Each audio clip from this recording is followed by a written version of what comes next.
Hey, I know this walk ain't popular, but I follow where your light goes. I know it's you, nothing impossible. Connected to my Abaryt, shining like a light bulb.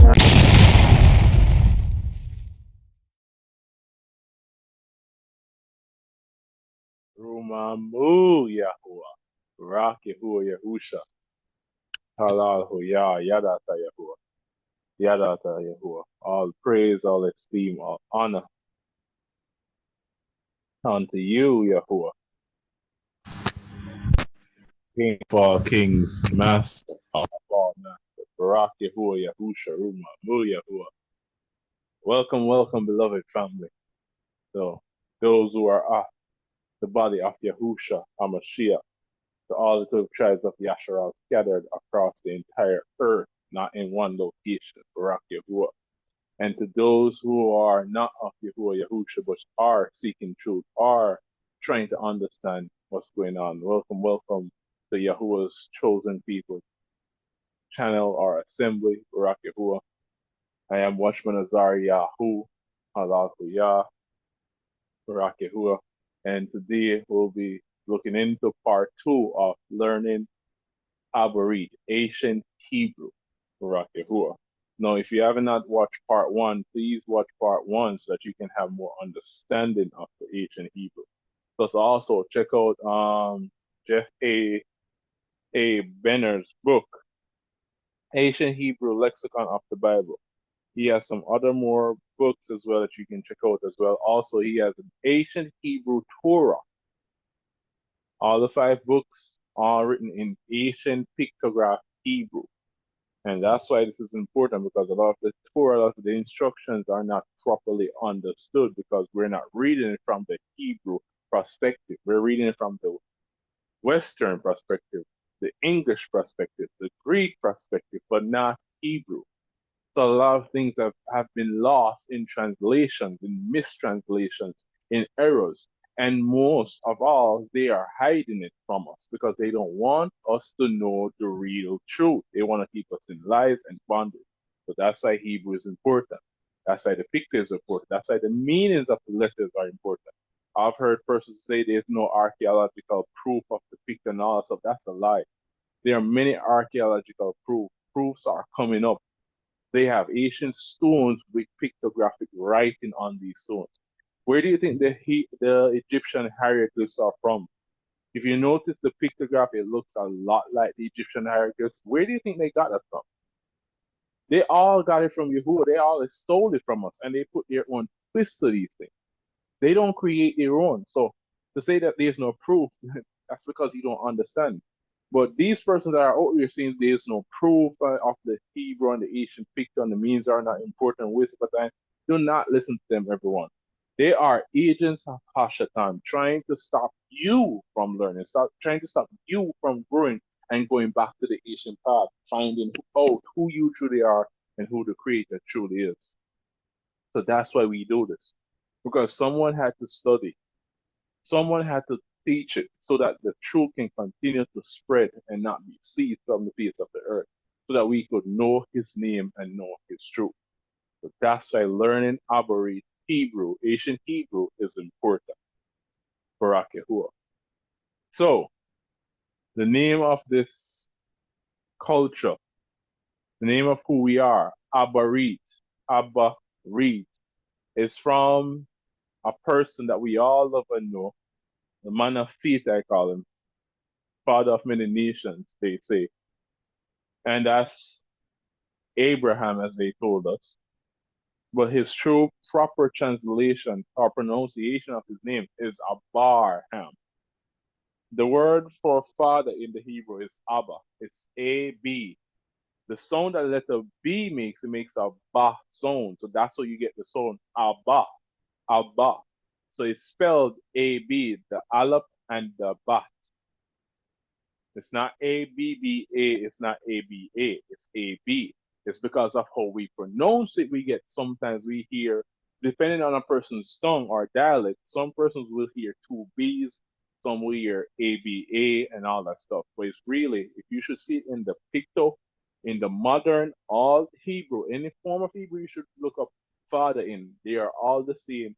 Alaph and Bayt, two letters. So this is why this is important as well to get a better understanding of who we are and our culture. No, Abba means father, and what the Yahuwah says he's going to make Abraham into a father of many nations. Abraham, that's what he became, father of many nations. Abba means father. The H, the He within Abraham's name it means breath, to reveal, look, breathe, looking on something spectacular. Then the M, the Ma'im, is the water, the picture of water. That's the M. Water. If you read Revelation, whenever you see water in scriptures, in that regards, it's talking to a group of people, a multitude of people. Like when the beast came out of the water and all this thing, and Hur was sitting on the beast, standing up on the waters, and Yahuwah had to break it down. The waters represent many nations and tongues.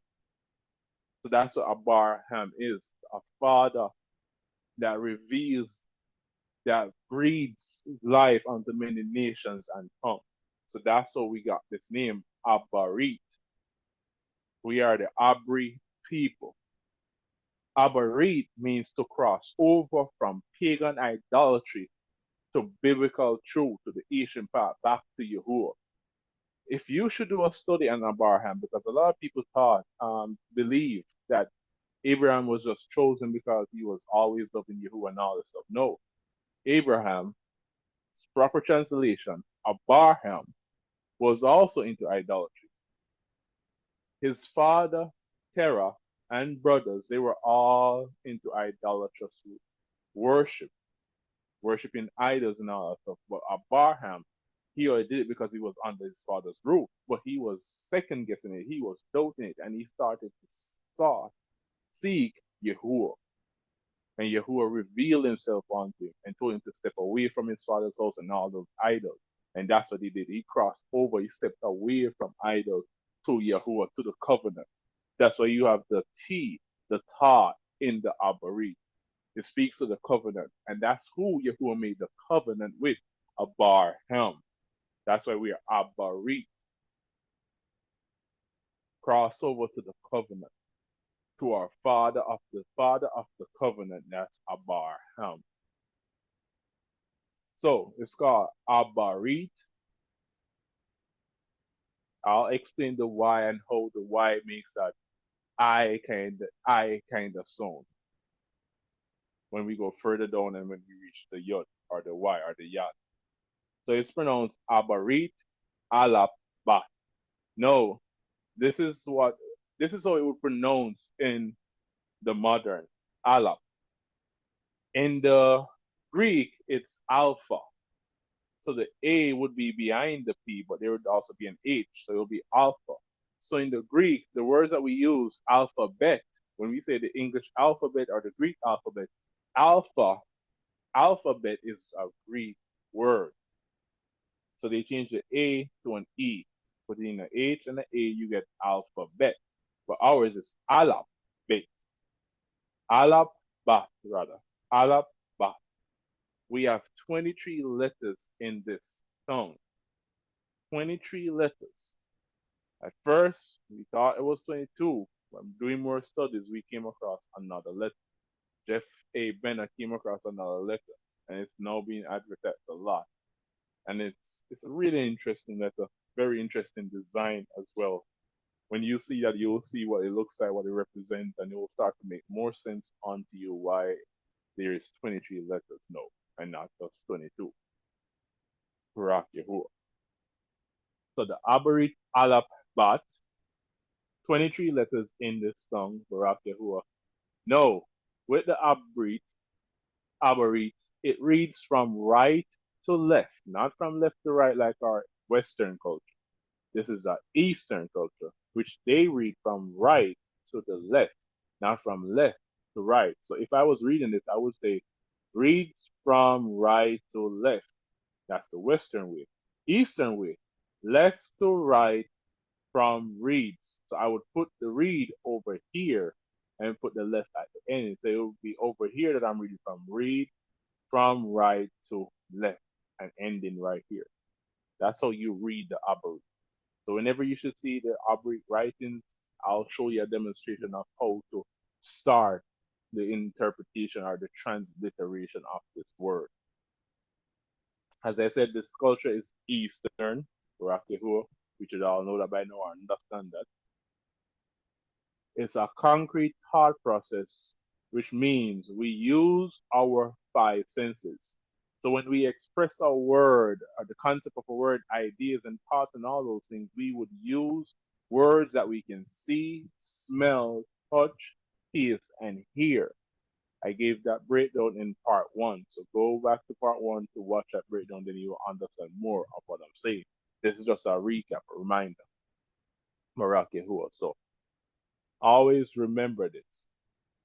The reason right to left Eastern culture, concrete thought process is using our five senses. Now another important part, very, very important part, is this right here, Barak Yahuwah.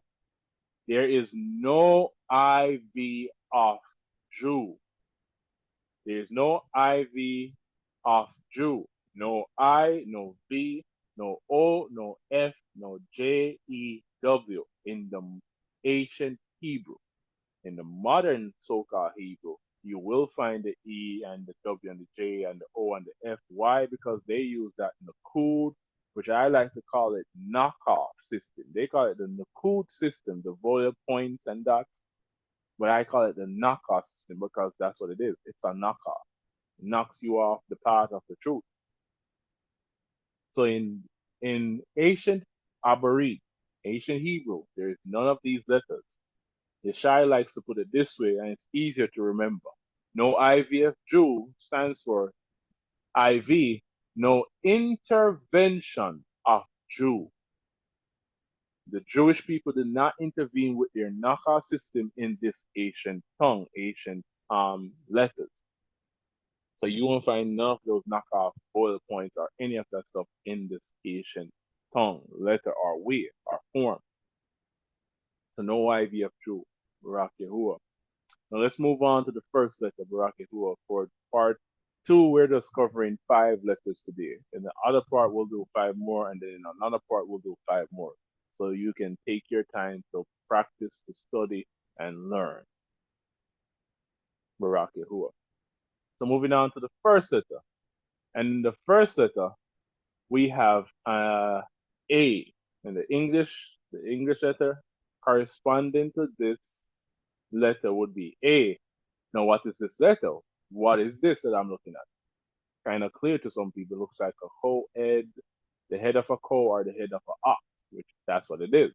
It's the head of an ox. Now, remember, in ancient Abaryt, we have 4 characteristics for our letters, not 2, unlike English or Greek or any of those languages.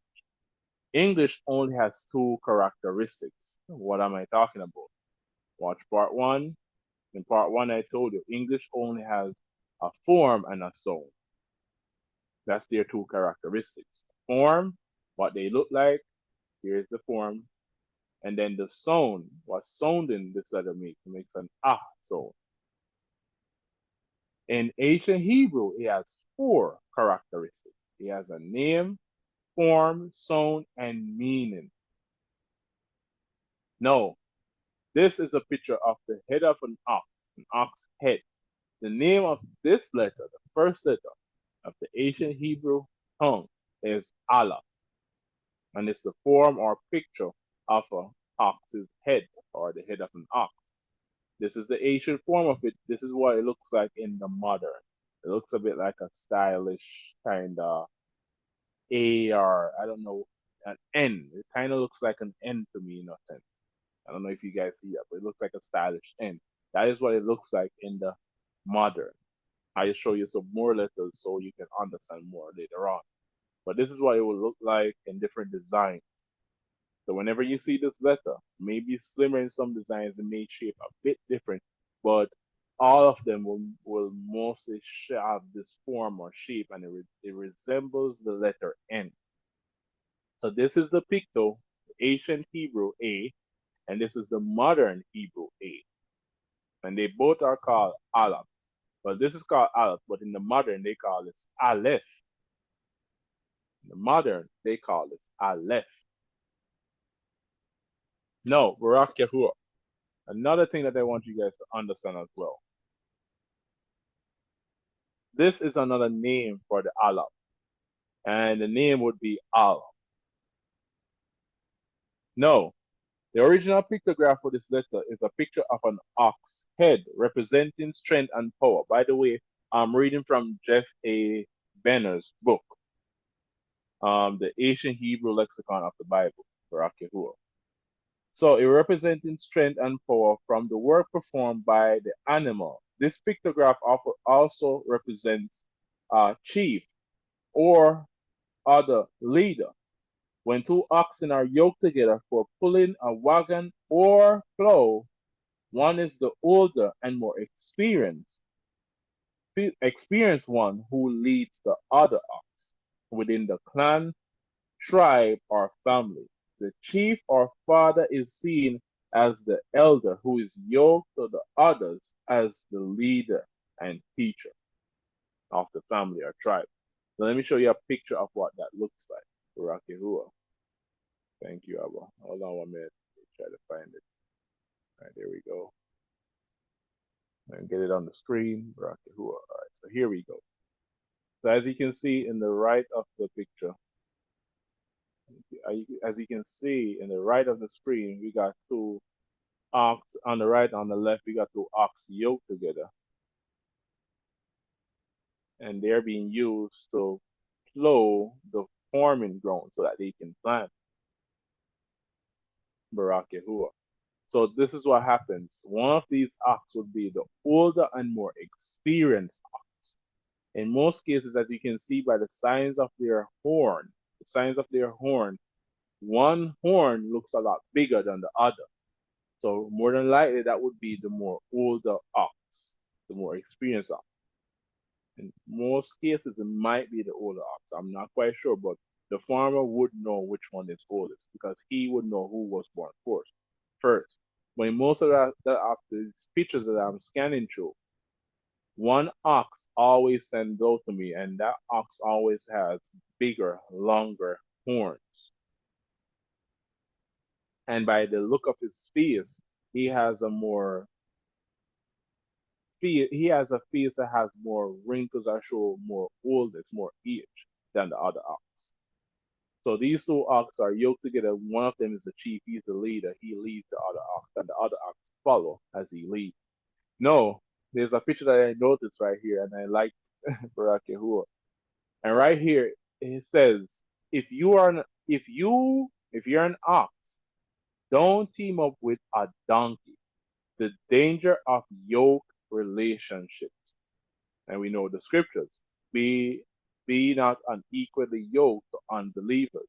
Now here in another picture we got an ox teamed up with a donkey. No, the strength of the ox is far more superior to the strength of the donkey. The strength of the ox is far more superior. And the ox will go for a good amount of time. The donkey will get tired. He won't go that far.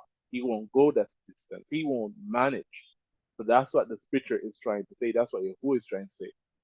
A donkey's strength is nothing in comparison to an ox's strength. And we need to understand this, especially in this world. So that's what Jeff is getting us to understand. Two ox yoked together, one is older, one is young. Barak Yahuwah. Now, the modern name for this letter is the Alaph. They will spell it A. Let me write it on the screen.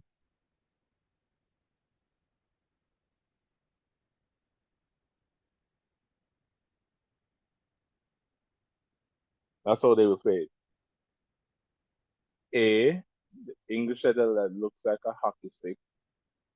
EPH, Alaph. That's how they would spell it in the modern. In the Greek, they will spell it like this. Alpha.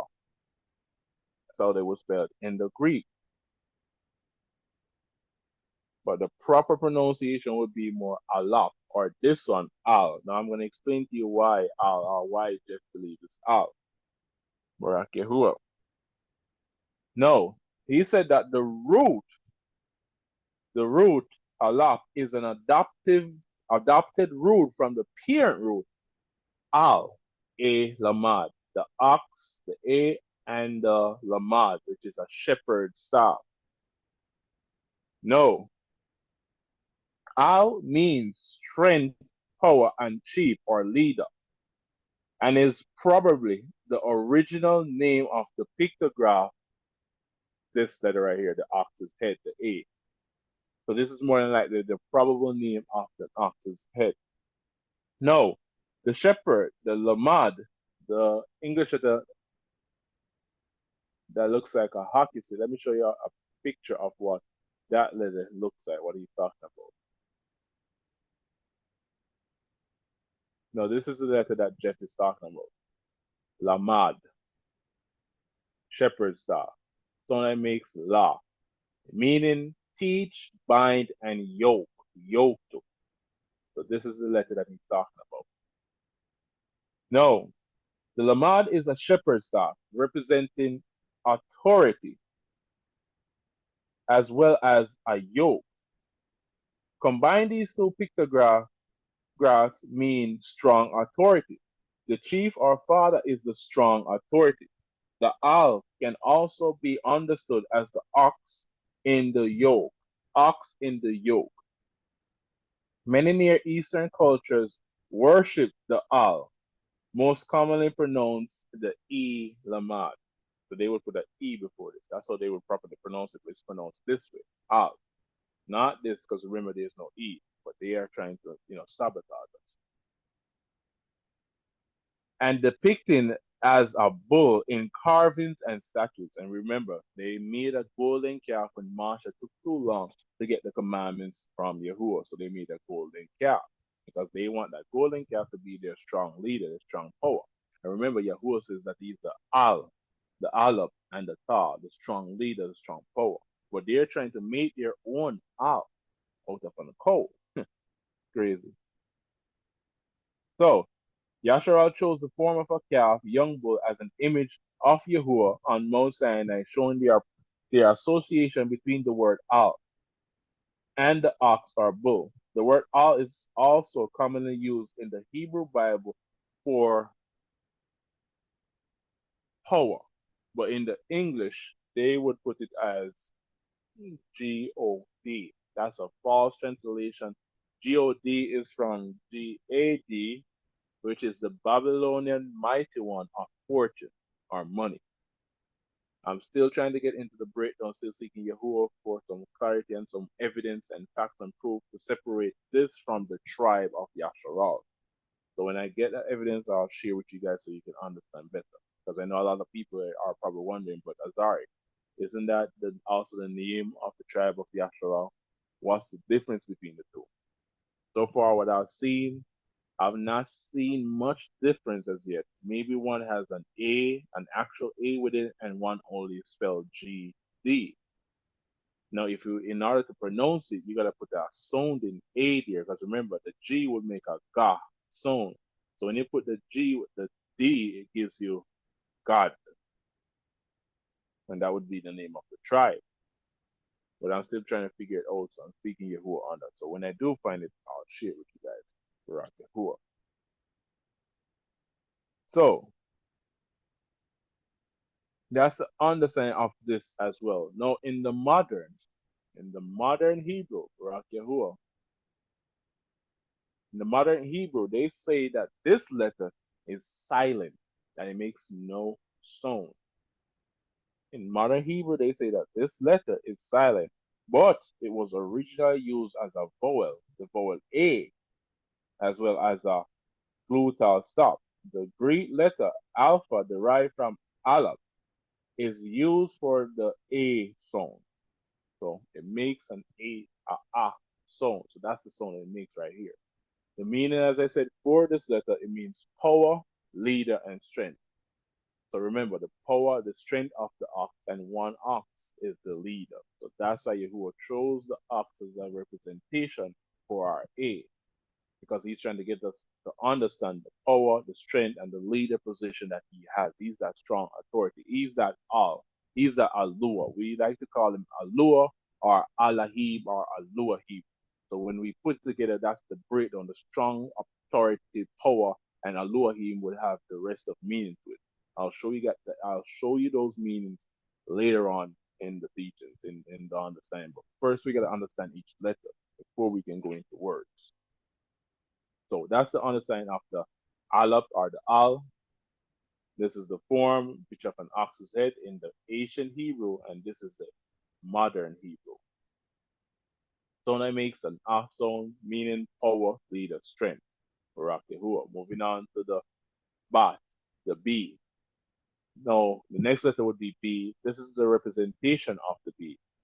This representation in the ancient Hebrew is called the picture of a house or tent, the floor plan of a tent or house.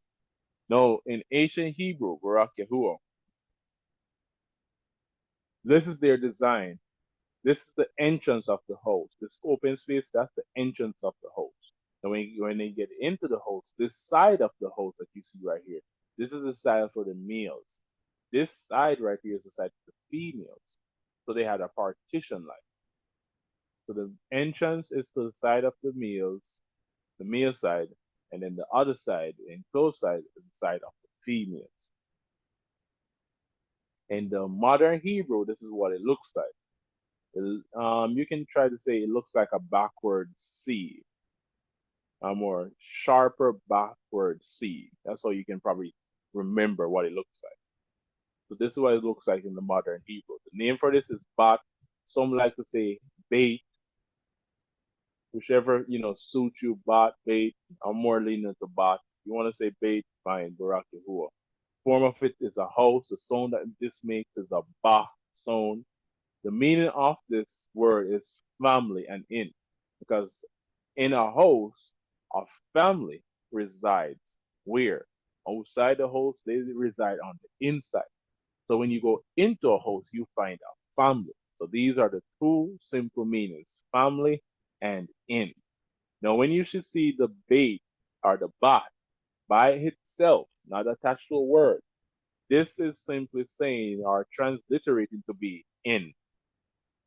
It's transliterating to be in.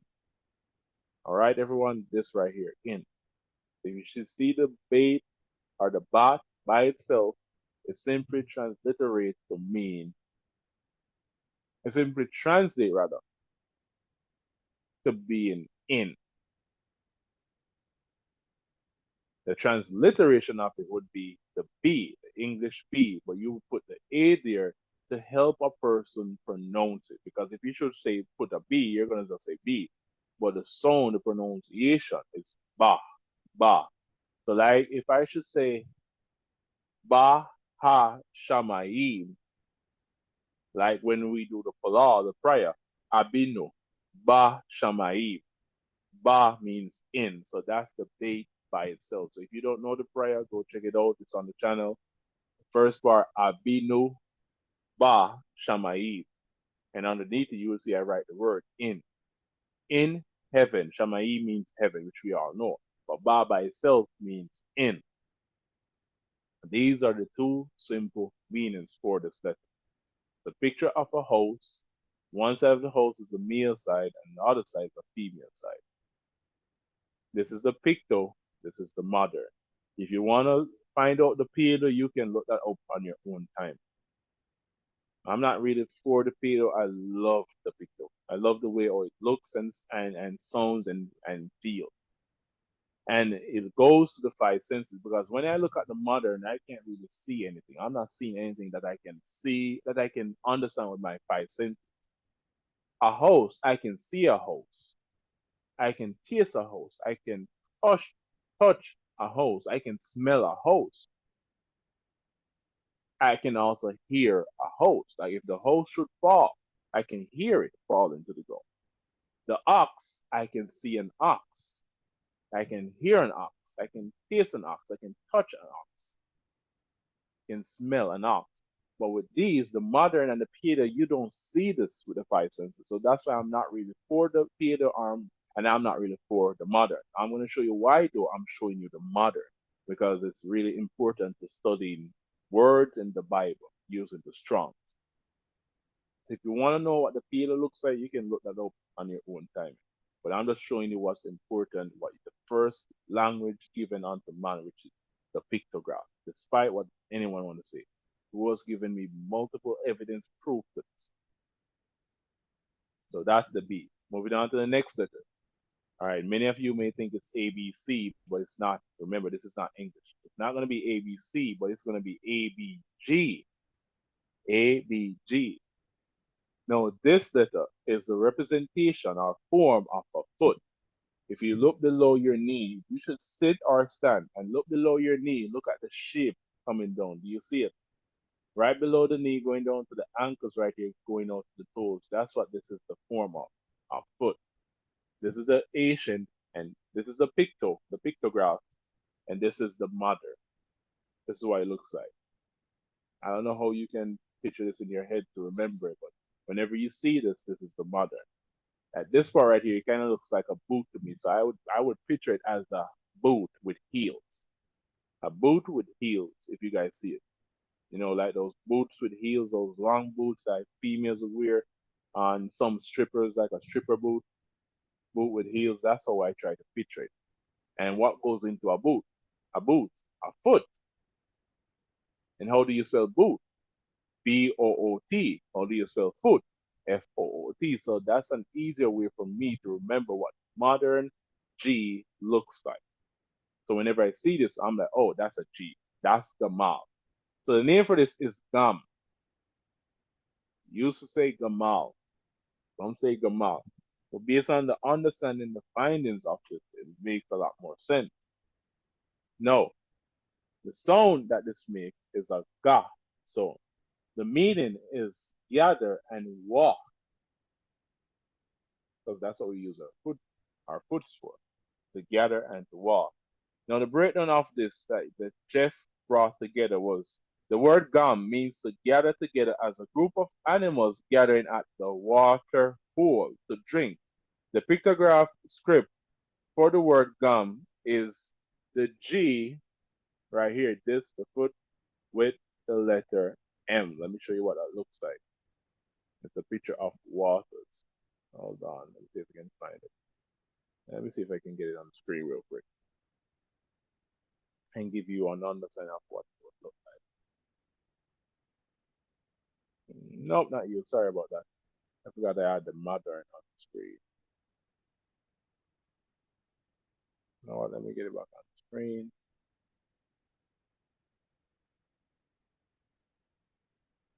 Hold on 1 minute. Let me get it back on the screen, and then I'll show you the picture.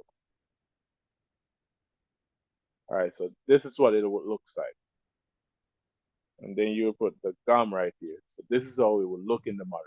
And you read this from right to left, not from here to here. This would be the first letter G, then this would be the second letter M. So you have GM. Now remember the G makes a ga. So with the G and the M together, you get gum. So you have foot gathered at the water or walk into water. So the word gum, the foot, the lamad, the picture of the foot, representing walk, and the ma'im represent water. This is a picture of water, waves. Do you see it? Waves. So combine these two together, you get walk to water, gum. That's what you get, walk to water. So that's the breakdown of the gum, means to walk to water. So the meaning is gather and walk. Sound that it makes is a ga sound. The form that it has is a picture of a foot. The name is Gam, Gamal, YAHUAH'S. Moving on to the next letter, Alaph. Now the D,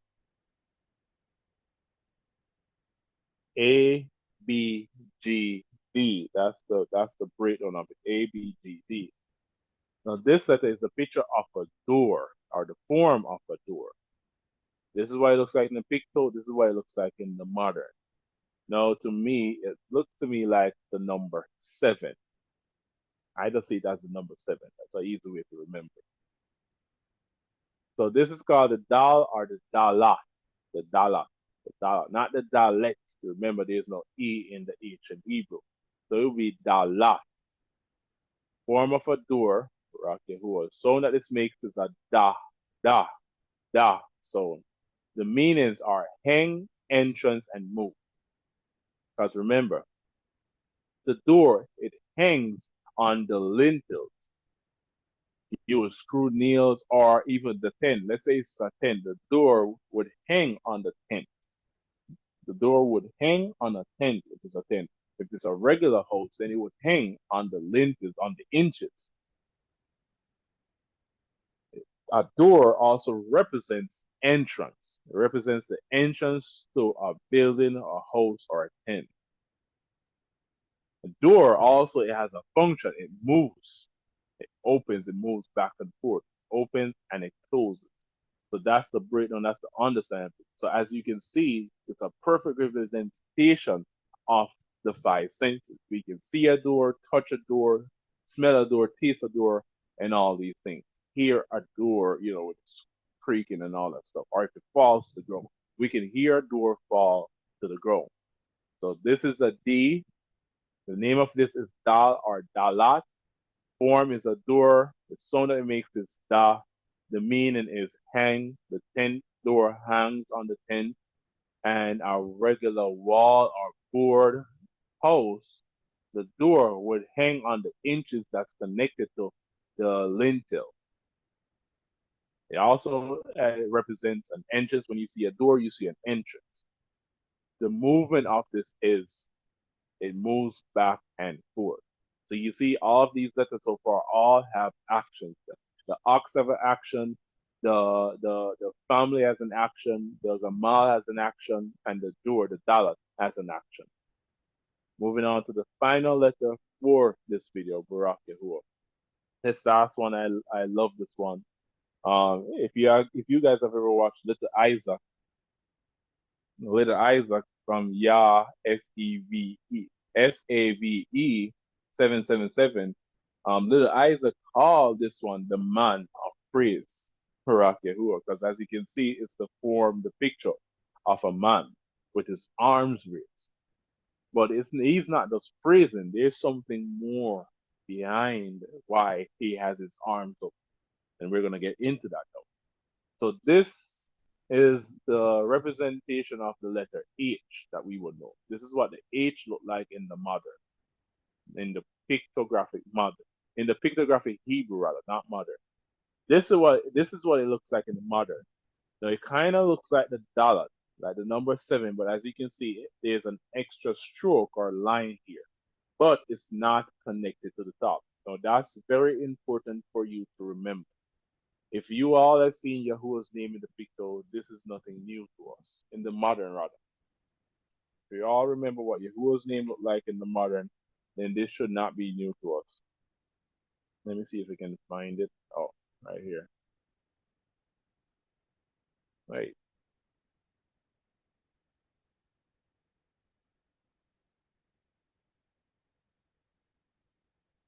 I'm trying to find it.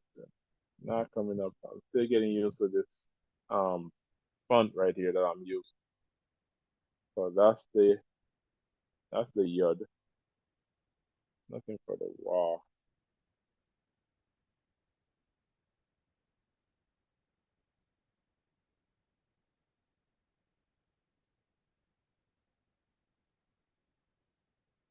Alright, that would be the wall.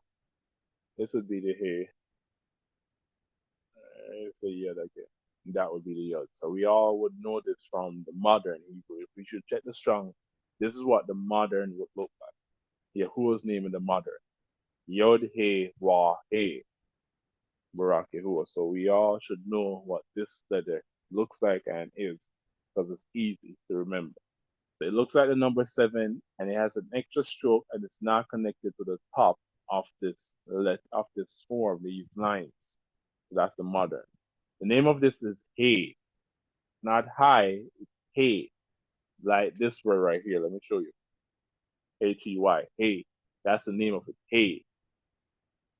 And notice the name. Hey, when you say hey to someone, hey, what are you doing? You're trying to get the person's attention, right? Now, if you remember, I did this in part 1 with halal. Now, the man the form of it is a man with his arm raised. Why? Because he's in awe. He's looking at something very spectacular. So that's why he has his arm raised. He's like, whoa, whoa. It caught his attention. He's surprised. He's shocked by what he's looking at. He's amazed. He's like, whoa, this is amazing. And then he's trying to get someone else's attention to reveal to them, to show them, hey, look, behold. And he's revealing to them what got his attention. And he's also taking a breath of sigh. Ah, man, this is amazing. That's what he's doing. So, with that understanding, the sound that it makes is an ah sound. Ah, A-H or H-A, ah sound. So that's why Yahuwah's name is pronounced Yah. The Yod, the Y makes a Yah sound.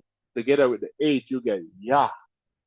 The U, the Wa makes an Oo sound. And then the He by itself makes an Ah sound. So pronounce it, you have Yah, Oo, Ah, Yah, Oo, Ah. As Yeshai would say, it sounds like a caveman when they would chant in these movies. Ooh, ah, yahoo, ah, yahoo, ah, yahoo, ah. That's the song that you get, that Asian caveman kind of song. So, Barak Yahuwah.